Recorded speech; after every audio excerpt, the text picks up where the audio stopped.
everyone, welcome back to the Book Cave with me, Jenny. So today it is time for my January wrap-up, and I actually got through quite a bit this month, and there was quite a few good books as well, so I'm just going to dive right into it for y'all. The Hounding was a very interesting short book.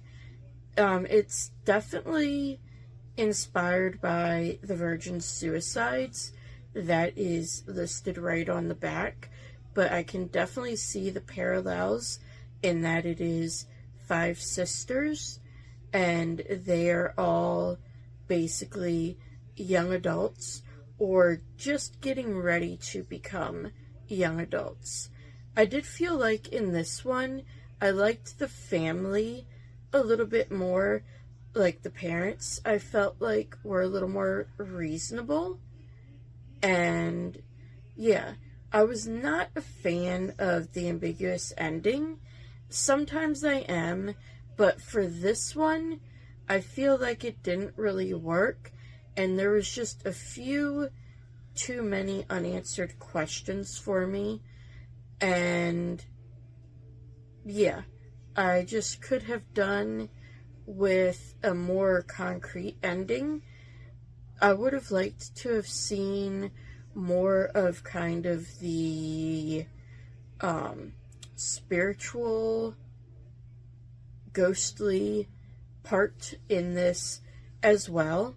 But overall, I do feel like it is a very promising book from this author.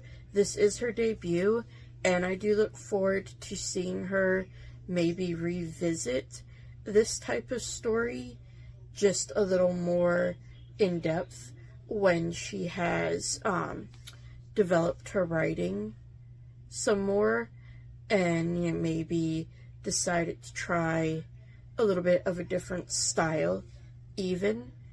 Yeah, I just feel like there's a lot that could be done with. Edition for the Fox is a short novella that is set in a country called Oronoyo and follows a young woman named Nessie. And in this world, there are 99 pillars of heaven, and there are those who are what's called God's blooded. They are somehow related to one of these 99 pillars of heaven. She happens to be the great-granddaughter of one, and because their blood can be used for magic, they are kept in temples until they earn the favor of one of the 99 gods, and that god will then basically chaperone them, watch over them in the outside world, and keep them from harm. And at the beginning of this book, Nessie has failed 96 out of the 99 trials. And one of the pillars she has left is the trickster fox. And she decides to undergo this trial, also known as auditioning, hence the title. And this is really a character-driven story in a way. We learn a lot about Nessie. We learn a lot about the fox as well, and there's also a good bit of world building in here.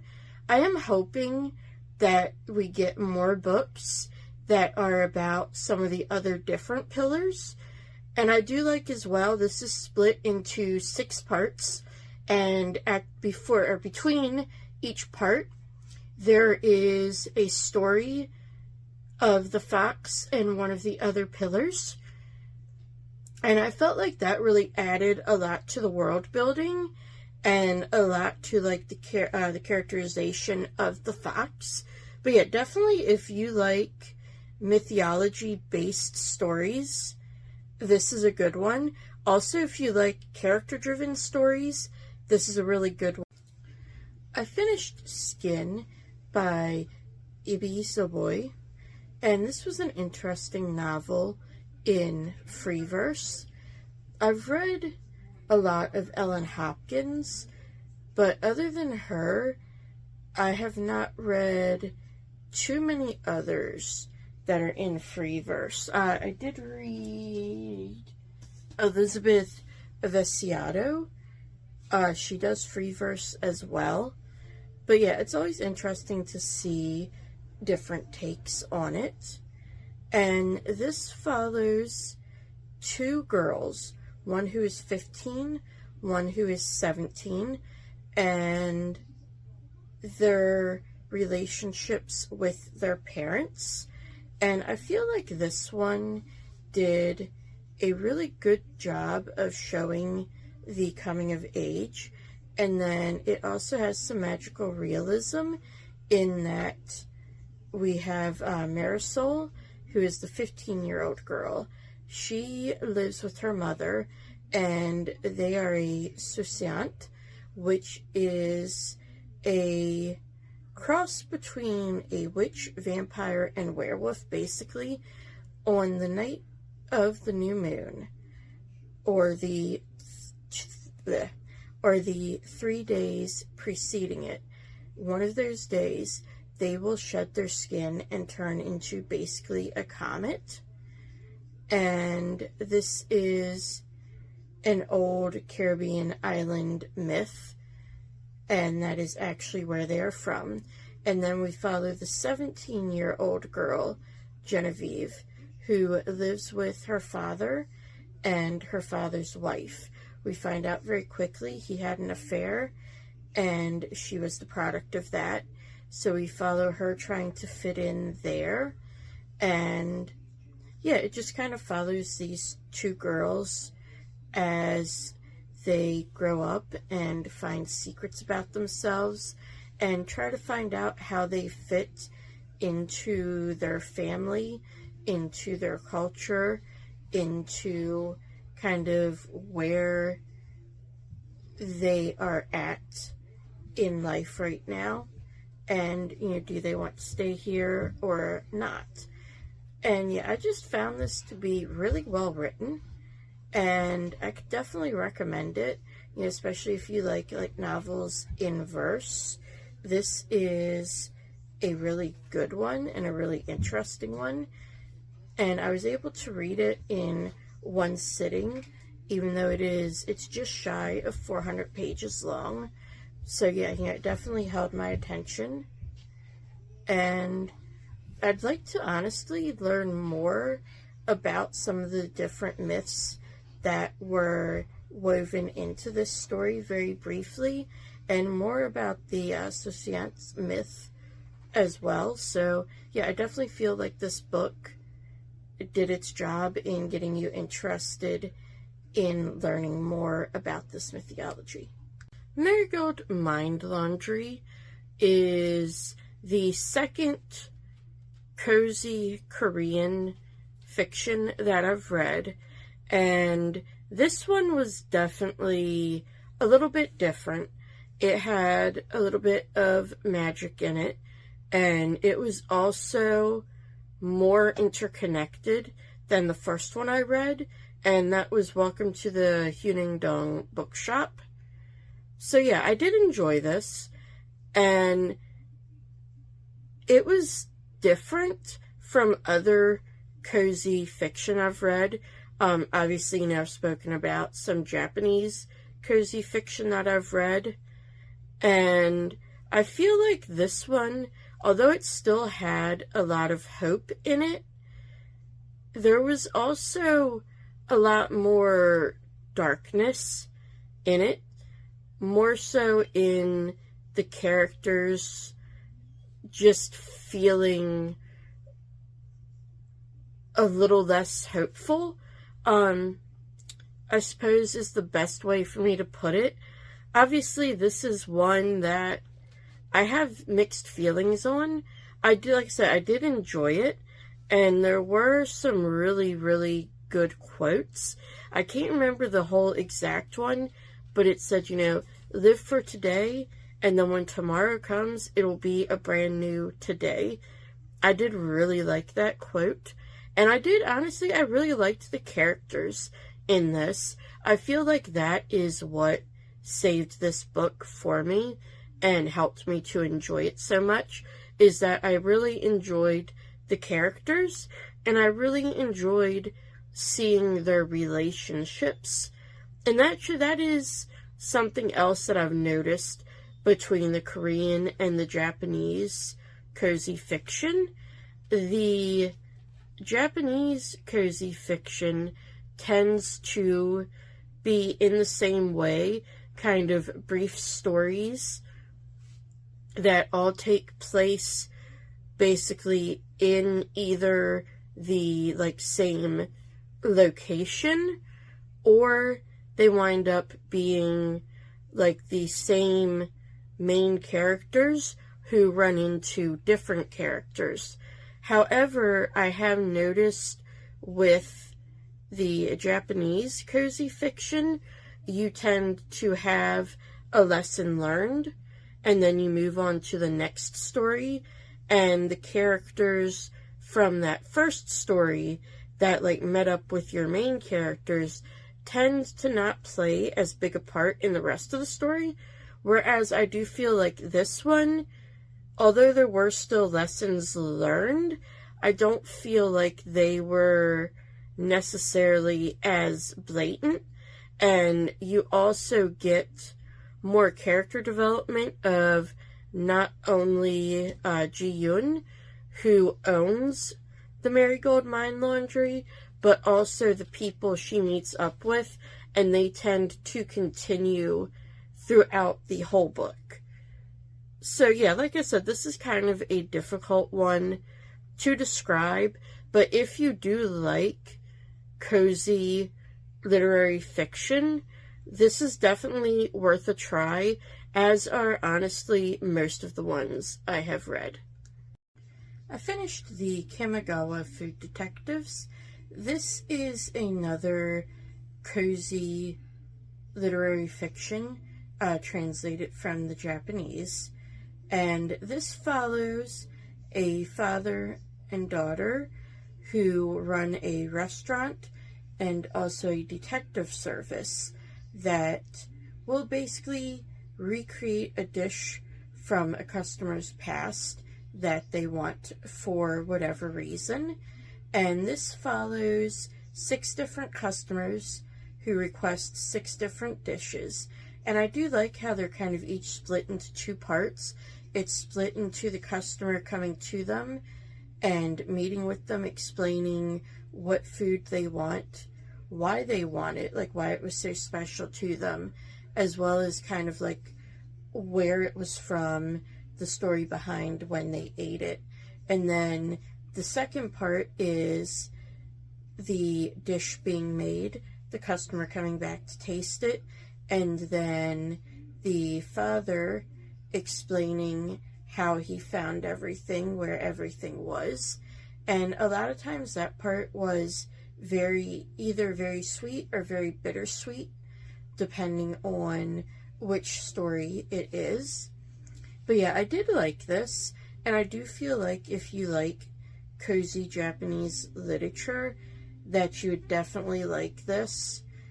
It is also touted as for fans of Before the Coffee Gets Cold, which I have not read that yet. But obviously the premise is slightly different, but it does still kind of connect you to the past. And yeah, there's definitely a lot of Japanese seasonal things in there, and a lot about the different prefectures and how they would cook the different foods, which I did find that part interesting.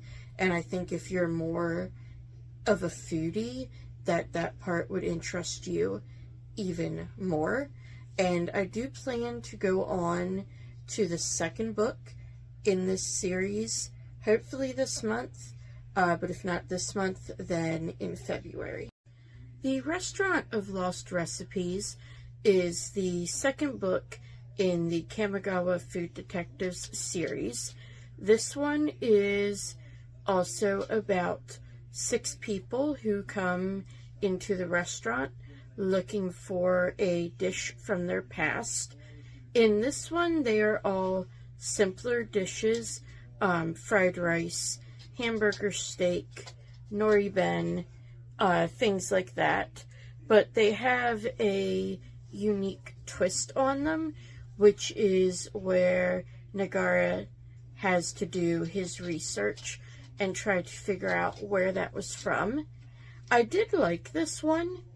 I do feel like it has a little more nostalgia than the first book, and a lot of these, it's also kind of a full circle moment in that they want to try this because they feel like if they try this from their past, then they can make this decision that is somehow or another related to that.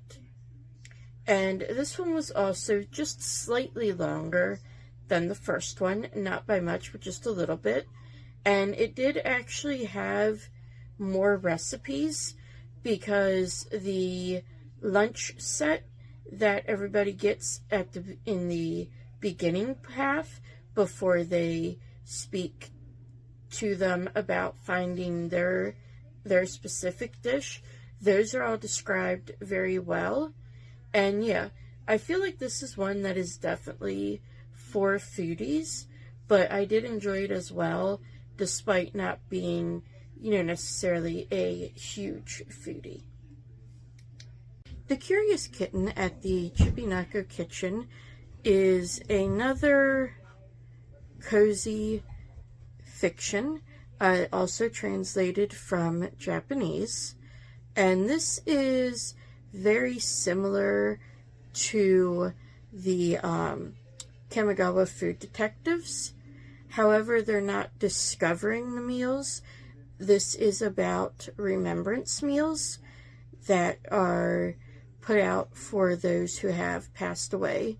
And at the Chibi-Nako Kitchen, if you order a remembrance meal, there is a chance that your departed loved one may come and speak with you. And this follows 3 customers of the restaurant and also the owner's son of the restaurant. And yeah, I thought this was a very sweet book, and it was a very good addition to the cozy literature genre. And honestly, though, the last 2 stories were very sad. Obviously, they all kind of were because it is somebody who has passed away, but the last 2 just hit a little harder. I did also enjoy the cats in this because, cats always add some fun. Any animal always adds some fun. I finished listening to If It Makes You Happy, which is a fall/winter romance, and this is set back in 1998, I believe, or 1997, going into New Year's 1998. And I have to say, honestly, the fall and the early 90s vibes, mid-90s vibes, were just okay. They weren't too strong, but we did have, like, Smashing Pumpkins, Tamagotchi, stuff like that. But this follows Michelle and Cliff. Cliff is a single dad, and Michelle is a city girl whose mother has recently passed away, and she owned a bed and breakfast in this small town, and her neighbor just so happened to be Cliff. And she originally left this inn to Michelle's younger sister, Sarah, but Sarah has a few months left in college. She will graduate in late December. So Michelle says, look, you finish college, I'll run this for 3 months, and then I'll go back to my life. And honestly, I really liked the characters in this book. I really liked Cliff and Michelle. I really liked their chemistry together. Like, they were great friends beforehand, and Cliff was just there to kind of help her out. She was there to help him out. I love how his daughters became friendly with her as well. And I just felt like overall, although the vibes part of it were not necessarily the strongest, the characters were the strong part of this. And like I said, don't get me wrong, there was still fall vibes, and I think those were heavier than like the mid to late 90s vibes. But definitely read this for the characters. The final Luna Sisters novel is Gabriella and His Grace. And this obviously follows Gabriella Luna, the youngest sister, and the His Grace in question is, of course, Sebastian, the Duke of Whitfield. They have sparred throughout the first 2 books as well. And it's quite funny. And, like, I love how, even though they are very, like, witty to each other, they never truly, like, insult each other. It's just more of sarcasm and quips. And that continues throughout this whole book. And I also feel like Gabriella is the sister who kind of grows the most. I don't know how exactly to put it. They all grow, but I feel like hers is the most pronounced, I guess is what I'm trying to say. And hers is also one of the ones where we truly see the relationship that the parents have with all 3 of the sisters, and hers is kind of the most fraught. And yeah, I did enjoy seeing that and seeing how she dealt with it. I also did like the conflict between her and Sebastian. I felt like it was very well done, and it was not overblown or anything, and I felt like her reaction and then like her thoughts overall on that, you know, no matter if what I originally thought was true or not, this part of it was still true, and this is the part that is the most important, that bothered me the most. And I feel like that is kind of as it should be, because that was the part that was Sebastian's choice. And yeah, so overall I did really like this book. I liked this whole series, and I'm very glad to have found it. And I also love how the author wants people to learn more about the history of this time. And in all her author notes, she does say, you know, definitely do more of your own research, as I had to obviously condense stuff in here. And this is a fascinating time in history. And it is also a time that, well, not necessarily a time, but definitely a place that you almost never see represented.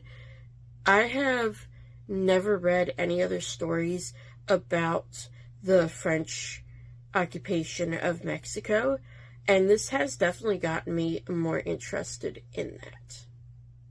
I finished the trilogy of mangas, Words Bubble Up Like Soda Pop. This is an adaptation of an animated film, and there is also a light novel, and now I'm not entirely sure which of the 3 came first, other than the fact I know the movie came before the manga, but that's the only part of that I know for sure. But this follows a boy named Cherry and a girl named Smile, and one summer in between their junior and senior year in high school. And I just felt like this was a very sweet story.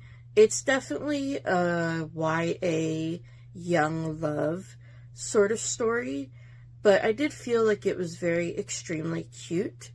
And I really did like Cherry's haikus, at least most of them.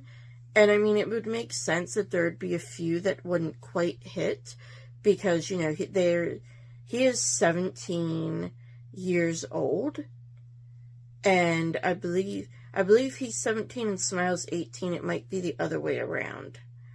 But either way, I do feel like, you know, they felt very true to adolescence, and I loved the plot that truly brought them together with the older gentleman in the kind of like, I guess, senior center. They call it adult care, but it seems to me it's more like a senior center. But I really loved the plot with him, and just the way they were with him was very, very sweet. And definitely, if you like that kind of summer romance, the first time falling in love, then you will definitely like this. And I read the first 4 volumes of Love and Lies. There are 12 volumes total in this, and I think I'm not going to continue it. I got the first 4 from the library, and the premise is very interesting. It is about a future where the declining birth rate has caused Japan to assign people marriage partners, and they basically do this by looking at everybody's DNA when they're born and making sure like the DNA part is compatible, and then they also look at like family values, where they live, economic status, things like that. And so these are supposed to be like the best partners for you, and it pretty much always works out. And this follows a boy who is 16 years old, and 16 is when you get your announcement usually. Well, when the younger of the 2 people turns 16 is when the announcement basically is sent. And he gets his announcement, but then he has also had a crush on a girl for the past 5 years. And so this follows them, and honestly, the characters are just okay. The art is pretty good, and like I said, the premise behind it is very interesting. However, I do feel like there's so much put into this where they're like, oh, you know, once you've been assigned your partner, you can't date. You can't tell anybody you love them other than your partner. But yet before that, you know, he has all his friends are talking about how they've dated and stuff. And it just kind of seems very weird. And then it's made such a big deal about. But yet, you know, when he considers that he might say, no, I'm not going with my assigned partner, it doesn't seem like there will be too many consequences. There might be some, in that, like, it will be put in his file, and so if he goes to work somewhere, they may think twice. But it also seems like he would be forsaking her because he would marry this other girl. So would it really be that big a deal? That seems to be some of the things, because we do hear, you know, they say if the partners just don't work out, they will reassign you. So it just kind of seems to be a lot, and we don't get, honestly, a whole lot of the world building like that. A lot of it is just slice of life. Which girl should I choose? And the actual, like, assignment part does not come that much into it. That's everything I read in January. As always, I hope you enjoyed this video. And if you did, hit like and subscribe. That way you'll be notified every time I post a new video. And check out my social links here at the end. And I will see you next time in the book cave.